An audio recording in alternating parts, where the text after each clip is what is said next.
మామూలుగా అయితే పూరి జగన్నాథ్ ముందే రిలీజ్ డేట్ అనౌన్స్ చేసి జెట్ స్పీడ్లో షూటింగ్ పూర్తి చేసి అనుకున్న సమయానికి సినిమా రిలీజ్ చేస్తూ ఉంటాడు.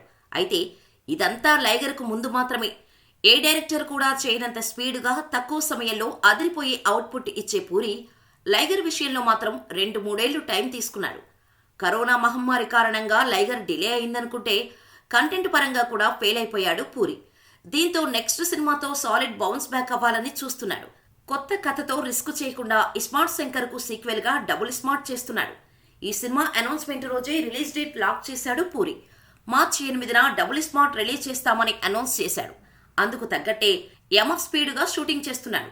అయినా కూడా ఆ సినిమా వాయిదా పడినట్టుగా తెలుస్తోంది. షూటింగ్ డిలే కారణంగా మరింత వెనక్కి వెళ్లినట్టుగా సమాచారం. ఏకంగా 3 నెలలు వాయిదా పడిందట. లేటెస్ట్ అప్డేట్ ప్రకారం డబుల్ స్మార్ట్ మార్చి 8 నుంచి జూన్ 14కి పోస్ట్ పోయిన్ అయినట్టుగా తెలుస్తోంది. త్వరలోనే కొత్త రిలీజ్ డేటును అఫీషియల్ గా ప్రకటించే ఛాన్స్ ఉంది. ఈ సినిమాలో రామ్ పోతినేని సరసన కావ్య థాపర్ హీరోయిన్ గా నటిస్తుండగా ప్రముఖ బాలీవుడ్ నటుడు సంజయ్ దత్ విలన్ పాత్రలో నటిస్తున్నాడు. మెలోడీ బ్రహ్మ మణిశర్మ సంగీతం అందిస్తున్నాడు. మరి డబుల్ స్మార్ట్ ఎలా ఉంటుందో చూడాలి.